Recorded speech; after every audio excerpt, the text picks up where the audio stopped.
Hello, everyone, and welcome to the Kingdom Geeks Podcast. I'm Nate. I'm Jared. And this is the show where we take a look at movies, TV shows, video games, comic books, and anything nerdy because we ultimately believe that good stories reflect the kingdom of God. Jared, how are you doing tonight, man? I am doing great. You? I'm doing pretty good. It was a little bit hectic because I had a lot of stuff to do after I got off work, but luckily everything's all good now. Just to let you guys know that neither Nathan or Elisha or any of our other friends are going to be joining us tonight, but it's still going to be a great episode with Jared and I talking about something. Tonight we're going to be talking about something we both very much enjoy because we both love the character of Batman, as stated in our Batman overview episode, which most likely will be out by now. Most likely. I mean, it has to be out by now. Yeah, exactly. So if you have not listened to the Batman overview episode, go listen to that. What are you doing? Go over there now! Yeah, go over there. Just listen to it. Listen to the Batman overview episode. Why are you here? Like, why are you here? Why are you here? What are you doing? What are you doing with your life, man? Just why go. Why are you over here? Yeah, why are you here? Just go. Go listen to the Batman overview episode, man. So, anyways. Just to let our audience know, Nathan's going to be taking more of a back seat. He's got some stuff in life, being busy, and so he'll be more of a guest than a normal guy. Just wanted to throw that in. Yeah. Thank you for throwing that in, Jared. Yeah, it's good for people to know. So yeah, Nathan's gonna be taking. We are all good. There's no bad blood at all. There's no blood Nathan's at all. Our friend. There's no blood. Yeah, there's literally no blood. No blood has been spilled. That cleanses us from our sins. So except for that blood being spilt. Yeah. Anyways. But yeah, there's not everything is all good. Nathan is very much still our friend. We still love him. He's just taking a back seat because, sometimes in life things just happen, You get busy. Just happen. Yeah. But a lot of good stuff's happening in his life, so that's the good thing. Yeah, that's true. It's all great things, guys. Yeah, it's all great things. Don't worry. Nothing is wrong with Nathan. So, don't worry. He's more than okay. Well, so enough about Nathan. Let's get on with this. Yeah. So for those of you guys who are tuning in for the first time, I probably should have done this at the beginning, more towards the beginning of the episode, but so sorry about that. But for those of you guys who are turning in for the first time, this is the Kingdom Geeks Podcast. This is the podcast where me, Jared, and a bunch of our friends talk about things we love because we're nerds, such as movies, TV shows, comic books, video games, anything nerdy.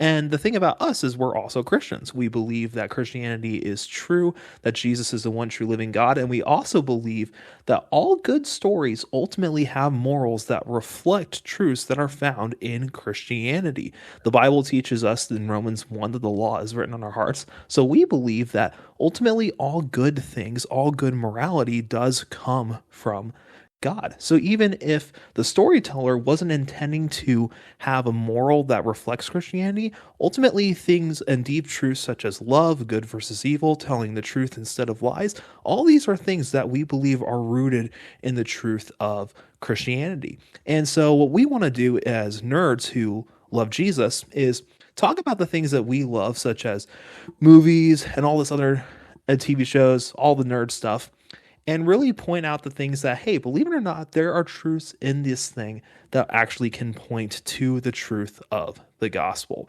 And as we mentioned in our Batman overview episode, when we were just covering the character of Batman in general, both Jared and I love Batman. We're big Batman fans. We love Batman. He's just great. He's a great character. He's fantastic. And I am Batman. Yeah, he is Batman. Jared literally is exactly. Batman. I am Batman. And the animated series is still better than the Avatar series. Changed my mind. Look, I love Batman. I love Batman the animated series. I'd still disagree with you there. Both are great. I would listen. I love both. I love both Batman the animated series and Avatar. I'd still pick Avatar, but that's just me. Later, we will do an Avatar episode. I promise that. I'm going to work on it and write a script for an Avatar episode because there's a lot there. I mean, we've done two Batman things and no Avatar things, so I think you were saying something. It's coming. It's coming eventually. I just need to get a bunch That's of all I'm people saying. in the room. Listen, here's the thing. You and I both love Batman though, and are huge Batman fans. I need to get a bunch of people that are huge Avatar fans as well We together, literally have which them all. It's me, Nate, you. I mean, we could throw true. my wife in there. Like, there's no True. excuse. There's no Yeah. excuse at all. Well, At a lot of all. those people also weren't available tonight as well. Like literally you and I were the only people available tonight to record. So that's another reason why we're doing a Batman thing. All I'm saying is we've done more Batman episodes than Avatar. But That we're may just change rambling at this point. And as you guys get a sneak. we've had the stuff to do it. That's all I'm saying. We will do Avatar stuff in the future, I promise. I will write a script. I will write an outline for an Avatar episode. It's coming, ladies and gentlemen. Actually, multiple Avatar episodes because there's Gosh, tons of Nate, stuff in the stop show. talking about Avatar. We're talking about Batman here. All right. I'll get to Batman. All right, Jay. Yeah. If you guys don't know, this is just Jared and I's friendship. So, but anyways, yeah. So tonight we're going to be talking about honestly a movie that, in my opinion, I'm just going to flat out say this. I think it is the best adaptation of Batman that we have gotten in film form, as far as like pure Batman form. There are other great Batman movies. Like, I love The Dark Knight. The Dark Knight is one of my favorite movies of all time. Still is. But it's not really a movie that screams Batman. It's just a great movie with Batman in it. I also like other Batman movies as well. I really like the 1989 movie with Michael Keaton and Jack Nicholson. I even like the Batman with Robert Pattinson as well. I think it's a good movie. And I love Batman Begins, and I like The Dark Knight Rises. But I digress.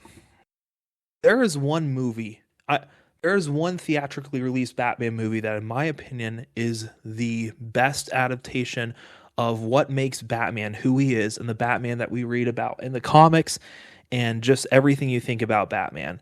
And it's a really incredibly well done animated movie that was theatrically released. And that movie is none other than the movie we're going to be talking about tonight, Batman Mask of the Phantasm. For those of you guys who don't know, Batman Mask of the Phantasm is a theatrically released animated movie that takes place within the universe of Batman the Animated Series. It was released in 1993. I think if I'm not mistaken, I want to say it was maybe released, was it like in between when Batman Returns and Batman Forever came out? I can't really remember. For those of you guys who know, feel free to comment, or Jared, I don't know if you know like when it is in between Bat. I'm trying to look it up. Because it was released in 1993. Yeah, I know it came out in 93. I just can't remember when. Yeah. But anyways, it's an animated Batman film that actually was released in theaters back in 1993 that takes place in the universe of Batman the Animated Series. Unfortunately, it did not do too well at the box office, so it isn't as popular as other theatrically released Batman movies, like of course the 1989 Batman movie. Oh, go ahead. No, I'm sorry. So the animated series came out first, but it was like literally a year later this movie came out. Okay. I knew the animated series I assumed came out first. I was more meaning like if it came out in between Batman Returns and Batman Forever. But that's kind of what I don't know that. Those movies don't matter too much. Yeah. That's who wants to really see bat nipples? No, you don't want to see bat nipples. And Arnold say Adam or evil. Now that's Batman and Robin, which is just a tragedy in the history of humankind. Well, isn't that what you said? I was talking about Batman Forever, which is another bat nipple movie. But it's not. Yeah. It's not. I thought you said those two movies. I guess I didn't hear you right. Oh, you're good. Well, you get what I mean. Yeah, I gotcha. Yeah, don't watch Batman and Robin. It's a terrible movie.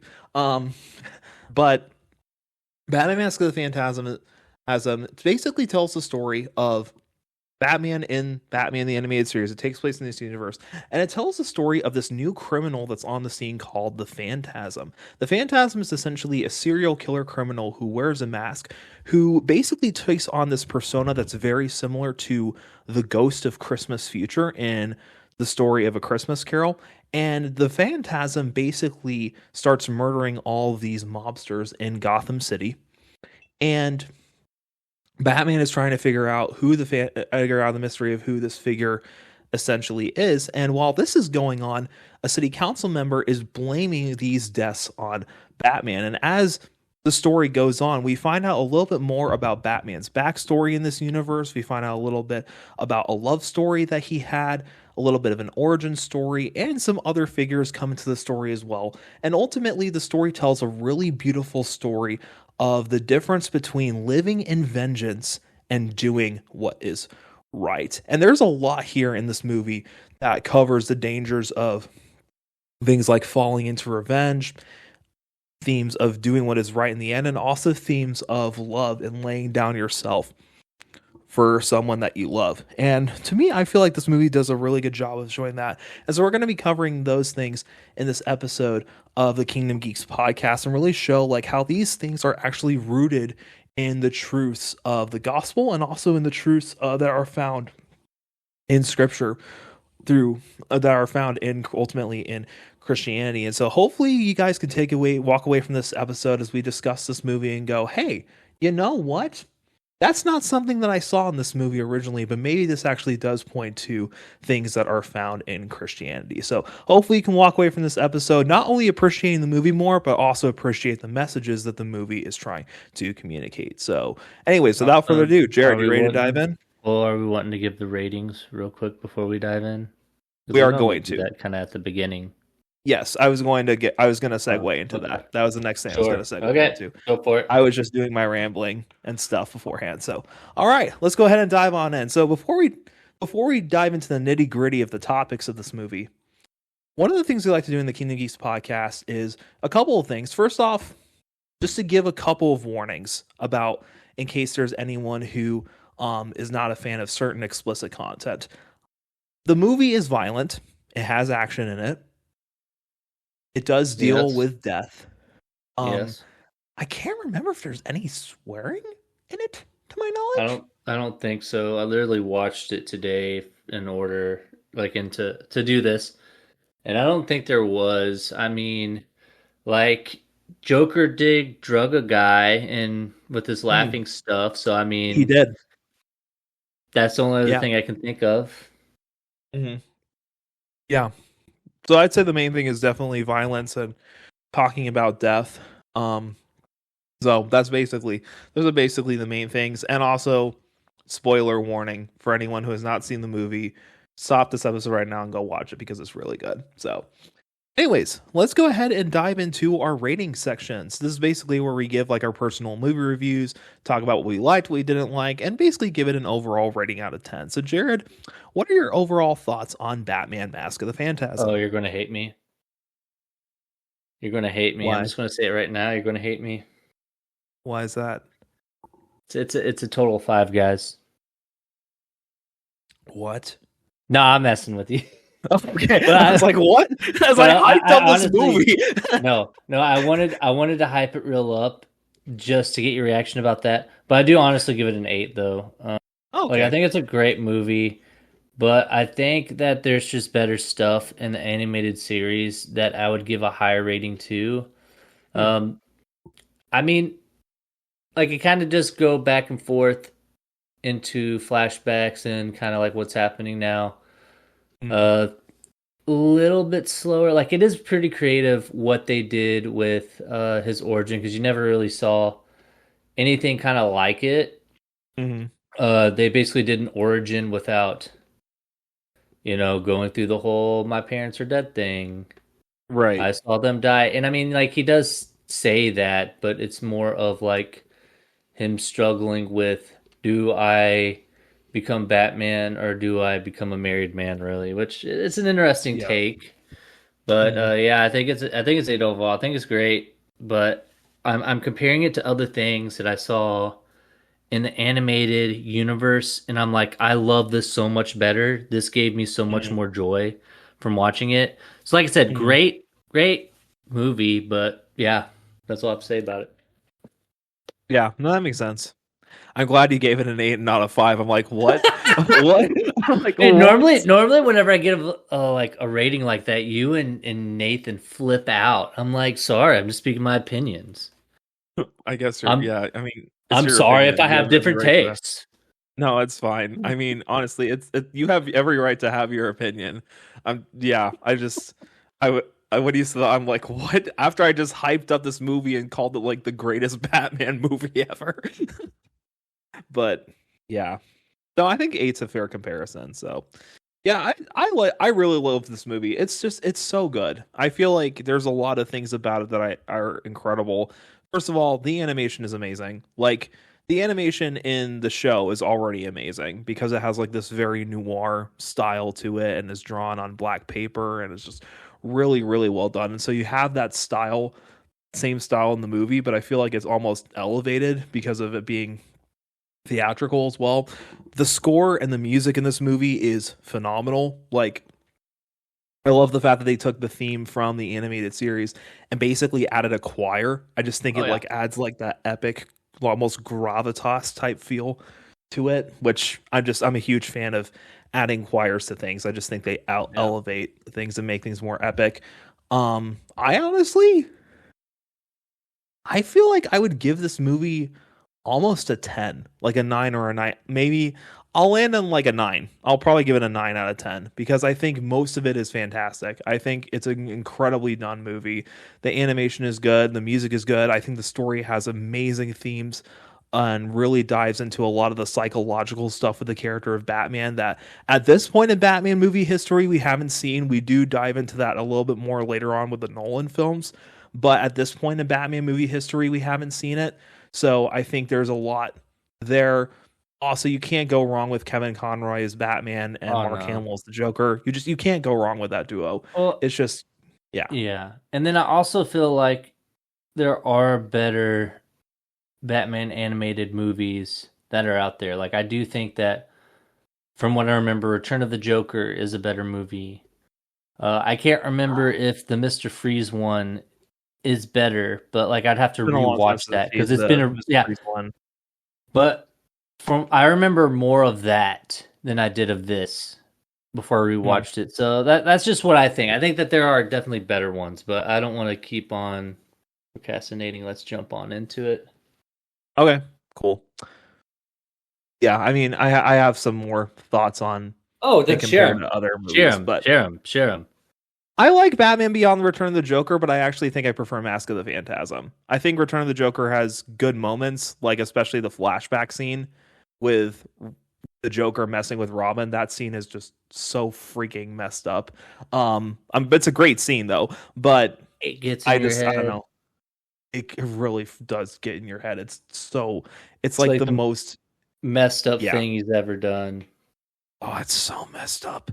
So, but yeah, I would still put this above it. And it's been a long time. I need to watch the Mr. Freeze movie. I don't even know if I've seen the whole thing, but I don't know. I'd say of the theatrically released ones, this one just captures the essence of Batman really well. So, anyways, without further ado, let's dive on in.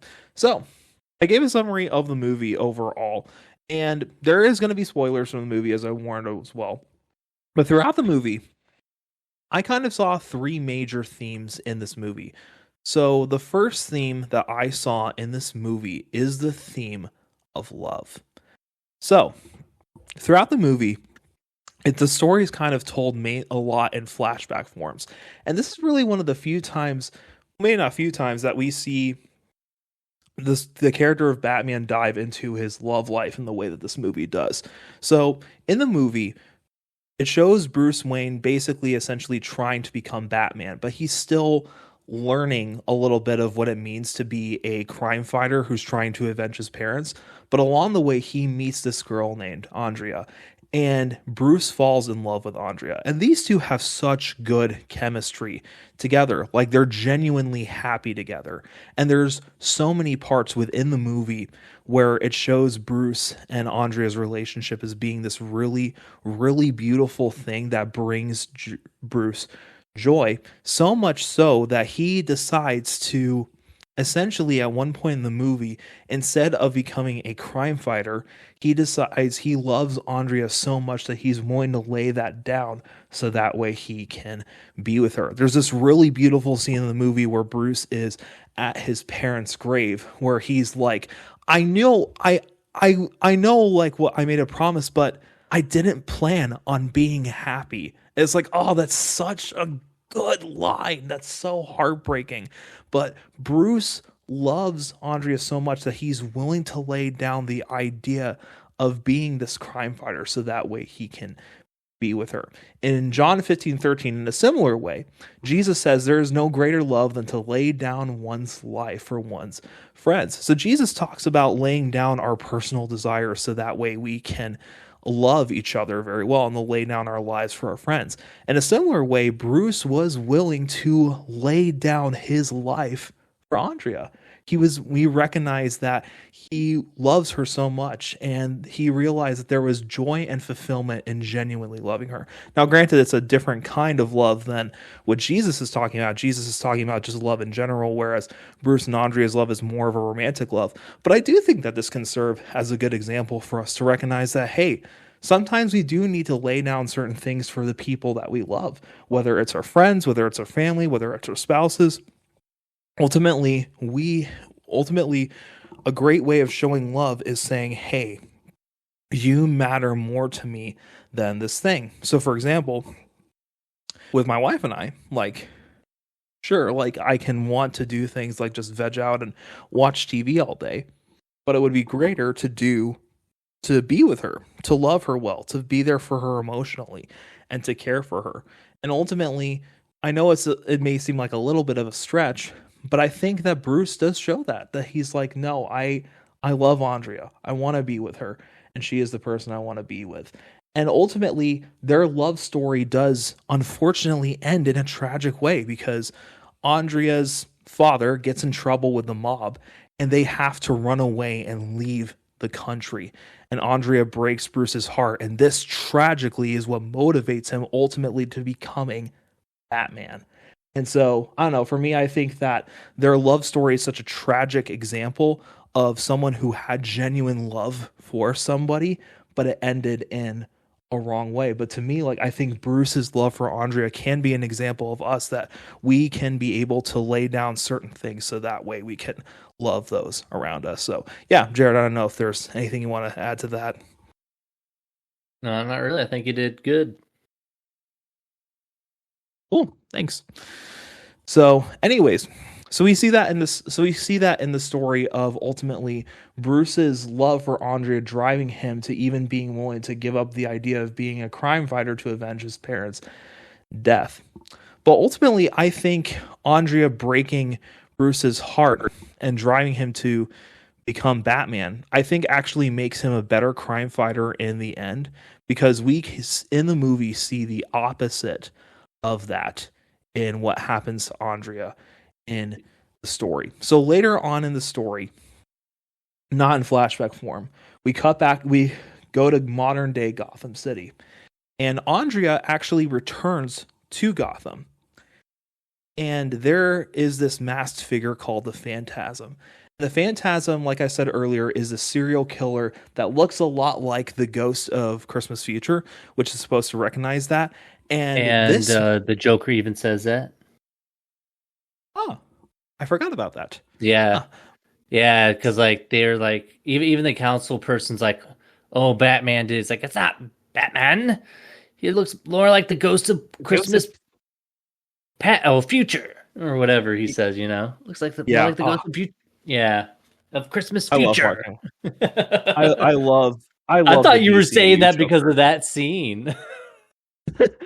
No, I almost had forgotten about that line, but you're right. Yeah, like no, the Joker, he says it.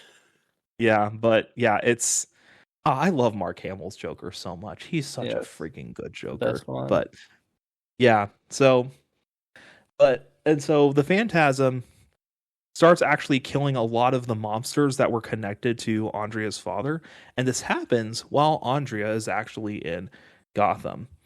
And Bruce finds out that Andrea is in Gotham, and she actually discovers Bruce's identity because basically she figures it out, and the two have this really good dialogue scene between each other where Andrea basically is telling Bruce that he's stuck like living in his father's shadow. And later on in the movie, we find out that Andrea, spoiler alert, is the Phantasm. And we find out that Andrea has been the one that's been killing all the mobsters that essentially ruined her life and ruined her father's life. And later, and in the movie, Batman discovers this and discovers that Andrea is the Phantasm. And what's interesting is that later on in the movie, Bruce and the Phantasm end up fighting with one another at the World's Fair, which is this area where Bruce and Andrea were on this date with one another. And it used to be a place that was happy and joy-filled when they were dating with one another. And then they return to it, and it's instead this place that's been decayed and rotten. And the Joker lives there, which we've also find out that the Joker was part of the mobsters that ruined Andrea and her father's life. So we see that Andrea has become essentially like what Bruce originally was trying to be when he was trying to be a crime fighter avenging his parents, but she became one that was more than just a crime fighter. Her anger and her revenge led her to become a murderer, a serial killer, someone who tries to avenge her father by taking the life of the people that ruined her life. And this is something the Bible actually warns against, is the idea of taking revenge. And this is the second theme that I see in this movie that I think is incredibly profound. And it's the idea of not letting vengeance consume you and not taking vengeance. You see, Andrea's vengeance and hatred of the people who ruined her life drove her to becoming this serial killer, this monster that murdered all these mobsters. And the Bible warns about not taking vengeance. In Romans 12:19, it says, "Beloved, never avenge yourselves, but leave it to the wrath of God. For it is written, vengeance is mine, I will repay, says the Lord." And we've covered this in other Kingdom Geeks episodes as well, especially episodes on Spider-Man, because Spider-Man also deals with this theme a lot. Basically, what we're supposed to do is not to take revenge on people. When people have hurt us, when people have genuinely wounded us, our job is not to take revenge. Our job instead is to forgive. And this is a very touchy subject for a lot of people because the truth is all of us have been hurt in our lives. All of us have been hurt. Whether it's family members, friends, heck, even people in the church, people in ministry have done some really awful things in the name of Jesus. And even not just people in ministry, just anyone in our lives, we can point to people who have deeply hurt us, who have deeply wounded us, to people who have really done awful, terrible things. And the truth is, that's not our fault. What happened to us is not our fault. And so I just want to say this for anyone who's listening who feels because there are some people when it comes to dealing with walking with hurt and shame who may feel like, oh, if I'm still walking with hurt from people, that it's ultimately my fault. That's not true. Ultimately, hurt is a human emotion, and it is a natural thing that we feel when someone wrongs us. How we are to respond to help us heal is to forgive them and to not take revenge. Revenge is taking things into our own hands. It can be responding in ways that ultimately hurt other people because we want them to hurt because they've hurt us. But that's not supposed to be our response. What the Bible actually teaches is that our response when people have hurt us is actually to forgive them.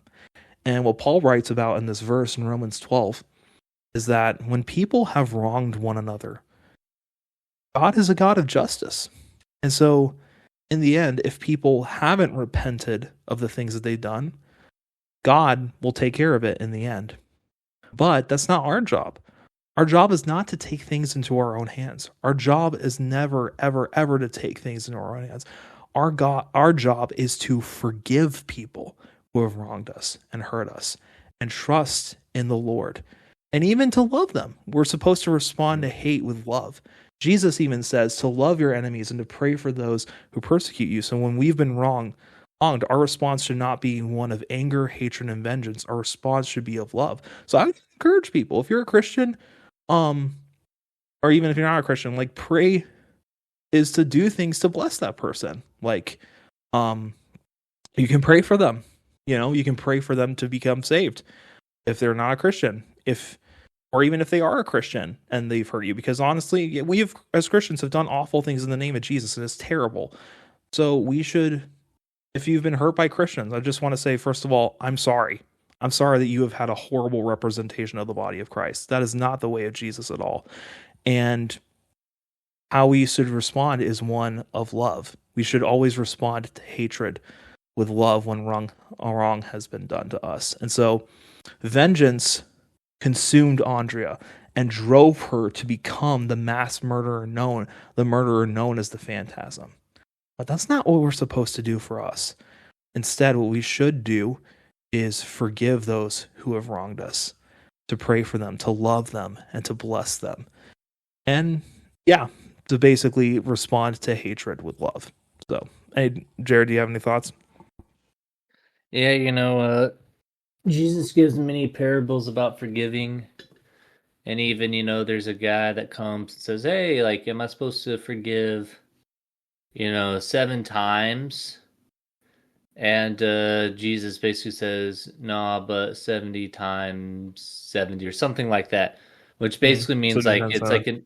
it's like an infinite what? I was just saying 70 times 7. Yeah. But like agreeing. Yeah. Yeah, okay, yeah. But anyway, so it was more of just like a thing of just like infinite forgiveness. And it's not Mm. necessarily like, oh, hey, I'm going to forget what these people did. That's not what forgiveness is. It's just really releasing them Mm. and really just loving them, like consequences still happen, like if someone murders somebody, they have family, Mm. there's still going to be consequences. That person's going to go to prison, Mm. but there's all the time where like, oh, where like it'll come out where like every once in a while where a family will be like, oh, I forgive this person, and it's pretty powerful. But there's still Mm. consequences with it, that's not what forgiveness isn't. It's just you're not dealing those consequences. You're trusting Mm. God to deal those consequences. But one thing I did want to talk about, Mm.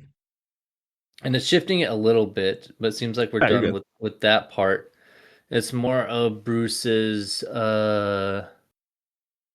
like value of justice. And so Mm. there's a couple times when Bruce uh saw like, oh, this guy's getting his money stolen from him, in the movie, and like his sense of I'm going to do right, I'm going to do Mm. what is just. And really, there's a couple different verses, there's a lot of verses about justice and right, but I'll Mm. just read Yeah. off a couple. Proverbs 21:3 says, to do righteousness and justice more acceptable to the Lord than sacrifice. Isaiah 1:17, learn to do good, seek justice, correct oppression, bring justice to the fatherless, plead the widow's cause. There's another powerful one more I just want to read. Jeremiah 22:3, do justice and righteousness, and deliver from the hand of the oppressor him who has been robbed. And so, yeah, God values justice, and so that's what I was Mm. seeing whenever I was rewatching it today. Of just like, oh, like he's got a really strong sense of jumping Mm. in and doing justice whenever he's seeing wrong has happened. Mm. Yeah. That's very good. That actually is a very good segue into my third point. So that actually was a very, Glad very good. we did So this on that was purpose.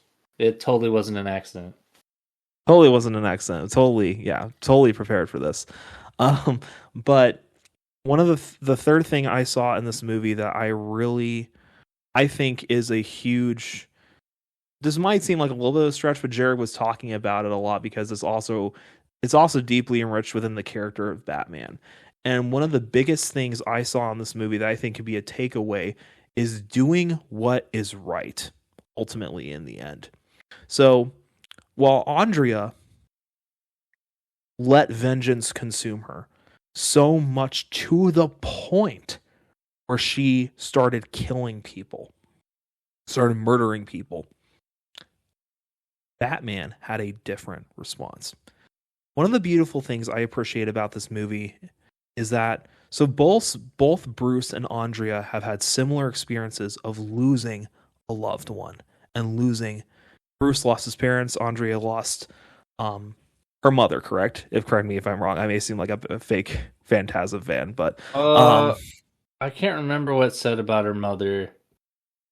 But definitely, her father got killed by the mob people. So anyways, both are dealing with the grief of losing a loved one and of losing someone they love. And while Andrea lets her feelings of wanting revenge drive her to doing horrible things, Bruce has a different response.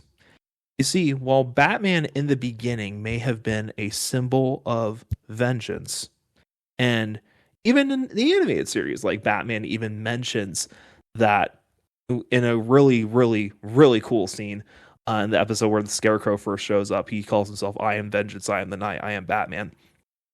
But the thing about Batman in this movie, and even in other iterations of the character, is that Batman doesn't let vengeance be the driving force of who he is.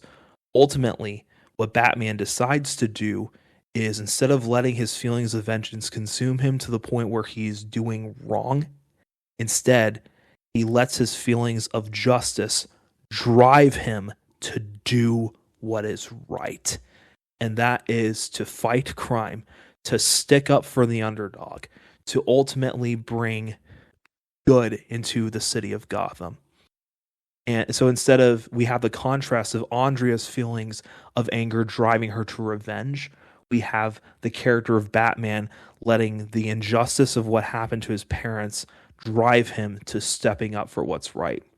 And in James 4:17, it says, "So whoever knows the right thing to do and fails to do it, for him it is sin." I don't think this verse is just talking about justice. I think it could just be talking about like just doing the right thing in general. But I do think it can apply to the character of Batman in this movie, because Batman ultimately chooses to do what's right. He chooses to still stick up for justice. He still sticks up to choose for what is right and true. Even when Andrea wants to murder the Joker, Batman doesn't want her to go to that way. And so we see this beautiful contrast of letting the desire of vengeance control you and consume you to doing what is wrong, and the feeling of recognizing the injustice that was done for you and let that fuel you to ultimately do what is right. And we see this in the character of Batman in this movie, and even in the animated series as well, and in other characters of Batman. That's one of the things I love about Batman is more than just a hero who wants revenge. He instead is a hero that recognizes the wrong that was done to him and lets him drive it to be a driving force ultimately of doing what is right. And we see this beautifully done in this movie, because in the end, Batman is still being the crime fighter that he normally is. Whereas Andrea is this tragic tale of what vengeance will do to consume you. And so that's ultimately something I see in this movie, is the theme of doing what is right, knowing what the right thing is, and choosing to do it, ultimately in the end. And I think that's a beautiful thing about the character of Batman, is Batman can show us as an example that while anger is a normal reaction and the desire for revenge is a normal desire, ultimately, revenge is not the posture we should have, and we should not have the posture of letting revenge drive us so much to where we end up doing what is wrong in the end. Instead, we should let injustice be a fuel for us to know what is right and what is wrong and to do the right thing in the end. So the next time someone hurts you, whether it's an insult, whether it's calling you stupid or different things like that, instead, try to do the opposite of that. Do what is right. Let the feeling of recognizing this is wrong fuel you to ultimately do what is right in the end. Paul talks about, in the section where he talks about fruits of the Spirit, he contrasts each thing that he sees that are things like such as jealousy and all these different types of sins, and he contrasts that by saying, but instead have the fruits of the Spirit, which is love, joy, peace, patience, kindness, goodness, gentleness, self-control, like the fruits of the Spirit.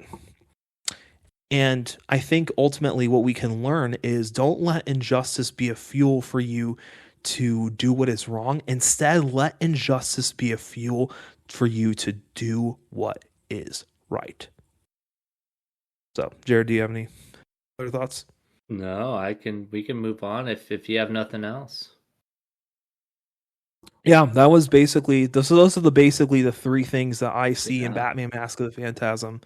That are the three big themes are the theme of love, laying down ourselves for those who we love, the theme of not taking vengeance, and especially the theme of, instead of letting vengeance drive you to do what is wrong, doing what is right in the end. So those are the three main themes that I see in this movie. I totally agree. I think you know what time it is for, right? Now it is time to acquire taste for freeform jazz. Hey guys, you're probably wondering why you're not hearing freeform jazz. Well, our bot didn't really pick up the music, so I thought it'd be funnier if I just played this duck sound instead. Enjoy the rest of the show. Yeah, so with this part, I did want to talk about just the Phantasm, because really, she's not in a whole lot. This is like her first. Not. Yeah, this is her like first debut. And so like, I think like just she kind of shows up in one comic book, and that was in like 2020. Oh, really? I don't know that. Yeah, that's the first time she showed up in a comic of anything. It was Batman / Catwoman. And then the rest is just like DC animated stuff or like the Lego stuff. There's one other Batman Beyond, I guess, comic line that she showed up in maybe. But yeah, I think it's kind of interesting, and this roundtable episode should be out by now, but if not, you get a little sneak peek. But I will go into this a little bit with one of my questions. I'm actually going to be joining the roundtable. I'm going to be talking. Ooh, so that'll be fun. Yeah. But it's going to be just answering this question where my answer is Terry McGinnis. So if you don't know who Terry McGinnis is, he is Batman Beyond. And so without spoiling anything too much, it's you kind of need spoilers for this. So like if you haven't seen the Batman Beyond stuff, this is really just in a Justice League Unlimited cartoon, because they didn't get renewed for another season, so they just like shoved this in Justice League. Yeah, they basically made this episode really great. Finale to Batman Beyond. It's really great. Yeah, so basically Terry McGinnis is Bruce Wayne's biological son. So what they did was they took Bruce's DNA, they like spliced it into Terry's father. And so Terry's father technically has Bruce Wayne's DNA in him, so all of his kids are Bruce Wayne's kids. So Bruce Wayne has 3 kids, That is go. including Damien. And so this is all orchestrate. Let me start over. Orchestrated? Orchestrate. I cannot say that today. Orchestrated. This is going to stay in. But what Nate said, yeah, by Amanda Waller. She Classic. Yeah, she saw that Batman was getting old and there always needs to be a Batman. And so she's basically going to recreate what happened to Bruce. And guess who she used to try to do that? Would it be Terry's father? No. What are you talking about, Terry's daughter? What are you talking about? Oh, father. That's what I said. No. I'm saying who would lay out this assassination of Terry's parents? The Phantasm herself. Oh. They reused her. But she had a heart and be like, I can't kill this like boy's parents. I'm not going to do that. And then Terry's father ended up dying later on anyways, and he became Batman because of that. So it just kind of happened anyways, but just natural. Note to self, if you know in the future you're going to be Batman, you should probably watch out for your parents, because it's just inevitable. But the thing was, with Bruce, it happened whenever he was like, what, 7 or 8? But with Terry, it was like he was like 16 or something like that, you know? Yeah, so, he was a teenager when his at dad least died. a little bit older. At least a little bit older. Right, yeah, at least a tiny bit older, like enough to know, like have an understanding of, yeah. So. But really looking at this, come on, DC, like, I know this isn't the Joker, I know this isn't Harley Quinn, but man, like, I feel like y'all should be using stuff. Yeah, I feel like imagine this. I'm gonna pitch this, okay? It's actually kind of funny because Gracie's going to be talking about the Robert Pattinson Batman. But pitch this. What if the next villain is a Phantasm? You have this that would be interest. Great. Exactly. You don't have to steal everything from the animated series, but you could be like, hey, love interest. Bruce is like, all like, oh, do I give a Batman? Do I not? And then like literally like the woman that he's dating is killing mobsters. Like, you're going for realistic Batman anyways. This is a realistic Batman villain. Like, why not? 1,000%. Why not? Yeah, literally. Instead of giving me like acne, ugly face Joker. Yeah, you know? No, like, definitely. Yeah, no, literally. Yeah, listen, I like the Batman, but I'm not a fan so far of how they've depicted the Joker. I'm just I'm not a fan of how they've done the villains. Like, I think it's Batman. I like Penguin. Good. I like their depiction of Penguin. That I have to rewatch it. But... I have to rewatch it. But from what I didn't like the Riddler. I didn't like the Joker. But maybe I just have to rewatch it. But we're going off topic. But I mean, I guess it's freeform jazz. So it's freeform. So this is the time where we normally talk. So my point that I'm trying to make to draw us back in is DC, HBO, Warner Brothers, use this character. Come on, what are you waiting for? Give us more Phantasm, Warner Brothers, DC. We're not asking for, putting everything, but this is a good villain. Come on. Yes, she's a great villain. She's such a good villain. And here's the thing as well. This is not the first time that a villain that was not in the comics was introduced to the Batman the DCAU. Harley Quinn was a character that was created for the Batman animated series universe, and now she's known as one of the greatest Batman villains of all time. And so I'm like, the Phantasm is. I want to go that far, but she maybe sidekick villain, maybe one of the great sidekick. She's at least the best sidekick villain, but I don't know. I think because there's a lot more people that would put. Maybe she is one of the most interesting. She could be one of the most interesting, but I want to go like. The best. Like, the Joker. I mean, I'm not saying she is the best. I mean, the Joker does take that. Yeah. I guess I was more referring, I don't know. I think the character of Harley Quinn, I felt like her origin story is just one of the best origin stories we've seen. Oh, it's really great. A superhero villain. Like, it's like, so get manipulated by the Joker, and like literally she has this she's all messed up in the head because she loves the Joker, and like, you know, Mhm. no matter how much he abuses her, like she's going to come back. Right. Like, oh yeah, like very interesting for sure. Yeah. I do see where you're coming from though. Maybe not like the bat. Like No. obviously she's not on the level of the Joker. The Joker is the best Batman villain. But I guess like maybe I should have clarified like she has one of the best backstories we've seen from a superhero from a supervillain. But here's the thing also, like the DCAU just does this great job of not only creating good villains, but also making really lame villains in the comics better. Like for example, Mr. Freeze originally in the comics was just a very cheesy villain. Like I don't know if he like originated during the time of the 60s to where there was like that timeline of Batman where they made him a bit more like he definitely was in comical and the stuff. Adam West show, I'm pretty sure. I'm like Yeah. 90% sure. Yeah. But the thing is, the animated series gave him this really tragic backstory. That's where like the storyline of him trying to save his wife came in, and they made the character so much better. So much so that even a terrible movie like Batman and Robin used that storyline because true. it's so good Used it. and it originated in the animated show. So I'm just saying, like, the animated show has a track record of giving us really good villains, and the Phantasm is one of them. Use more of the Phantasm, DC.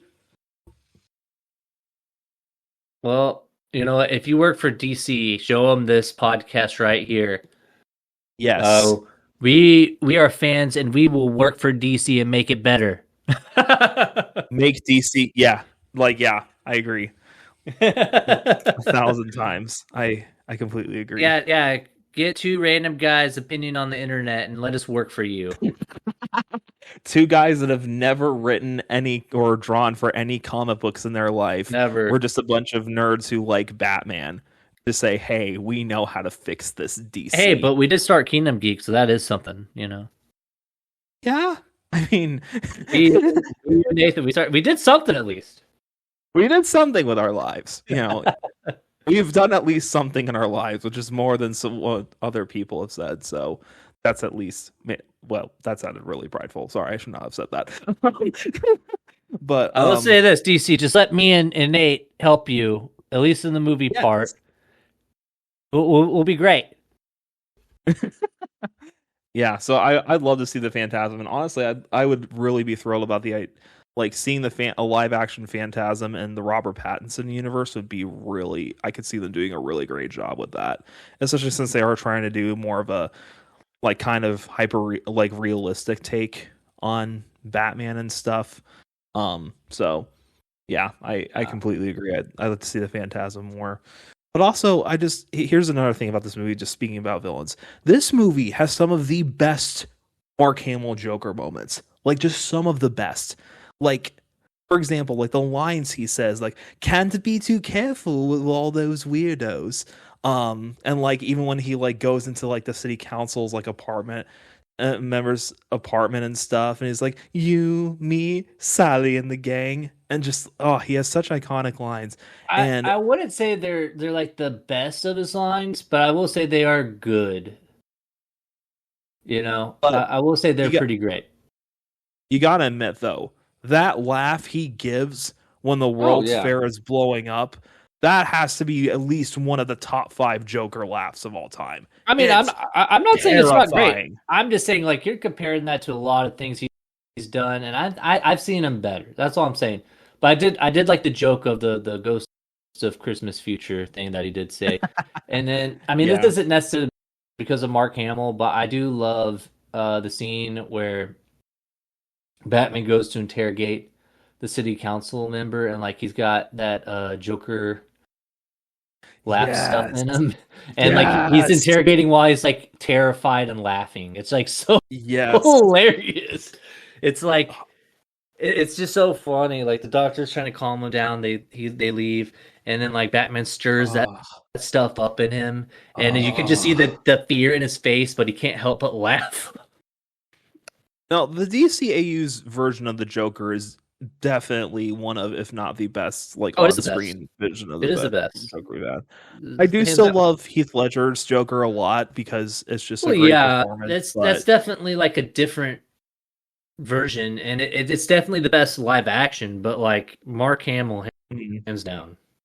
Yeah, Mark Hamill's Joker is just great. I will say, yeah, I think like as far as like other Joker moments, there are definitely other great ones besides in this movie. Like one of the things I mentioned earlier, the scene in Batman Beyond Return of the Joker where he freaking messes up Tim Drake. Like that scene is just so horrifying. Dude, that is so sad. So spoiler alert. Basically, if you don't know what we're talking about, basically the Joker wants a son. He kidnaps Tim Drake, which is like, I don't know, he's probably like 10 or something like that. And then he literally was like a preteen. But I could be wrong. He's a kid still. Yeah, he's a kid. Point is, he's not even a teenager. That's the point I'm trying to make. And so he injects him with like I guess the stuff that made him Joker. He literally turned him into Joker Jr. and like messed that boy up. He really messed him up. Like just the line alone. I'll begin with how I began to peel back the layers of the boy's mind. It's just that is not the first time he's messed up a Robin. No, but definitely not. It's definitely the most messed up. He's messed up a Robin. Oh gosh, yeah. Because at least with Jason Todd, he like killed with a crowbar at least. Right, yeah. Or I mean, you know what? Actually, what's worse? You brainwash someone, or you brainwash someone and then you kill them? I don't know. Because, like, I mean, technically, if that is the case, Jason Todd would take the cake again. Because in Batman Arkham Knight, it's shown that he literally he does beat him with a crowbar on that, but he does mess him up. He literally like tortures him. He brainwashes him. And he's like, I want you to tell me the identity of the Batman. And he's about to say the identity of the Batman. And then he shoots him in the head. And basically, like, oh, don't ruin the surprise, or whatever he says. Yeah. But that's another Kingdom Geeks episode. Oh, yeah. Probably because I love the Arkham series. And so I will go into that later. So, actually leave a comment. What is worse, brainwash or brainwash and then I kill you? Yes, leave a comment down below because that's a fair topic to answer, especially when we're talking about like Robins that have really been messed up by the Joker. Oh yeah, But I don't know. I guess like the scene. There's so much in that scene in Batman Beyond Return of the Joker that's just so well done. Like even that's just so like just nerve wracking. Like even when the Joker like says like, "That's right, Bruce. I know your secrets." And like a kid opening up a Christmas present, it's sadly underwhelming. Heck, I'd laugh if it weren't so pathetic. Oh, what the heck? I'll laugh anyway. It's just like, oh my gosh, this dude is so freaking evil.